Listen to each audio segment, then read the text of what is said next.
Here I am with Alfred and one of the leaders of the Tabiasi Women's group. So we're here at the Tabiasi Women's Enterprise Center that we've just constructed.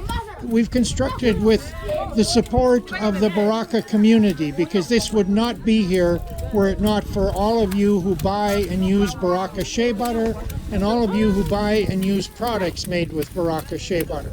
So Alfred, could you make the introductions, please? Can you introduce the lady?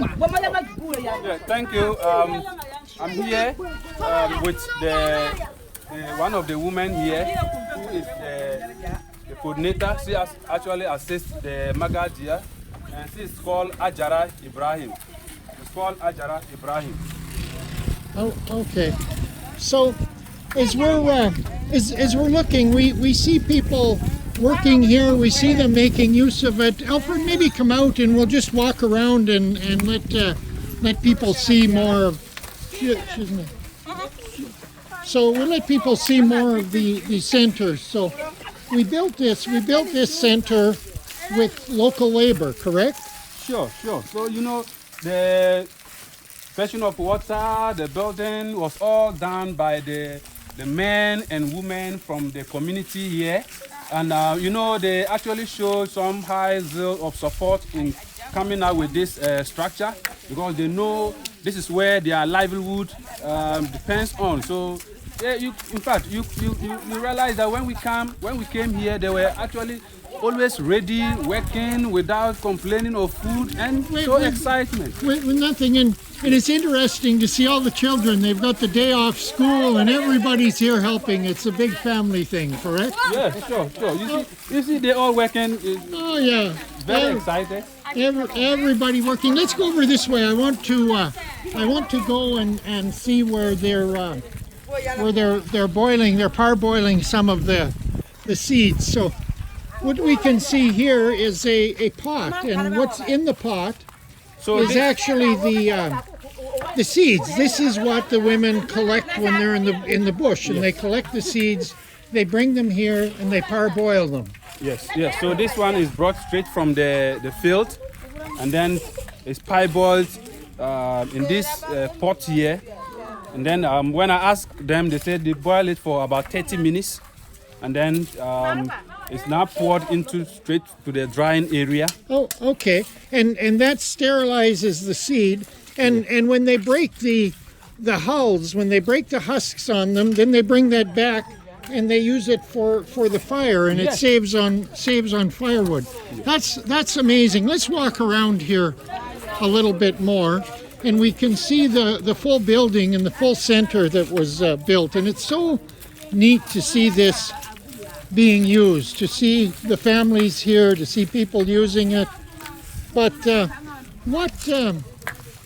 what will they use it for? So the shea nut season is going to last for another month, 6 weeks or something. Then what do they use it for? For ground nuts, for corn, for millet, will it sit here empty? Will it be used year round? What happens to this?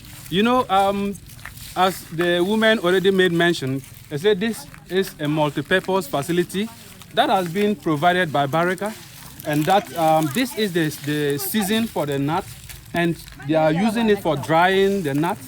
And when the season is over, it's also the farming season, and this is a typical farming community. So most of their grains that they harvest from the farm, maize, millet, granules, and all that can also be dried here, and then they'll be stored into their homes. So it's actually a facility that will serve a lot of purposes in the community. So just to get this straight, this works, it helps them to make more money from the shea butter, from harvesting the shea nuts, from picking them and preparing them, but it also helps with their year-round income generation. So it's a livelihood center for the women. Let's just go over here and look a little more at the center. So I can see you've built it with a very nice metal roof, so it will work. A veranda here so that the rains won't get in and disturb. And inside is a big warehouse. Yes. The building looks very, very nice, but I remember when we were starting, this is made with mud bricks, correct? Yeah, yes. You know, this is actually made Let's from back up so we can see better here. This is actually made from the local materials, and the bricks, as you can see them. Yeah. This is what they use for the construction So and the whole setup. yeah. So the men made it rather than going out and buying cement and having cement, which has a big environmental cost.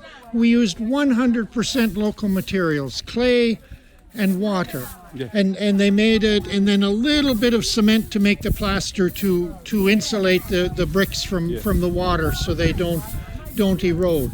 But that's amazing, and that left all the money in the community. There wasn't money went out to the cement company or somebody to haul cement in. All the money stayed here. The men made the money for the labor. Let's walk over here. I see some bricks over here, okay, where they harvested the clay for it. So this center is going to be quite the asset for the community, because they didn't have anything like this before, did they? No, they didn't actually have it. As I said, most of them said normally when they bring the nut, the challenge they have is where to dry it. So I think when we came, they actually lauded the idea, and they were willing to cooperate with us to come up with this facility. So we can see here a trench where they harvested the clay to make the bricks. Yes. And I remember, because there's video, I have video proof that I actually worked at making those. Sure. So we will actually put some of that into this video, and here's some bricks. So this is what happens with the clay bricks if they're not looked after, if the rain gets on them, correct? Yes, sure. But the ones we made, they built with right away. So you can see another building over there made with clay, but it's not plastered, so it won't last long. And here's the school. So let's just walk over by the school while we're walking around Tabiasi here. So this is the local school. How many years would they go in this school? I think it has been there for several years. No, but how old would children be before they leave here? They don't finish secondary school here. Oh, yes. I think this one is from primary 1 to 6. Okay. And then another one too is there from is that the one we can see over in the distance there? That one too is from JSS 1 to JSS 3 before they will now go to secondary school. Oh, okay. That's good. Yeah. Well, that's great. Well, thank you. And as we can see, as you look out around, it's all kinds of land out there. It's all kinds of organic land where they're not farming, where they grow shea trees, or where shea trees grow. They don't grow them, and they harvest the nuts. Okay, thank you, Alfred. Thank you.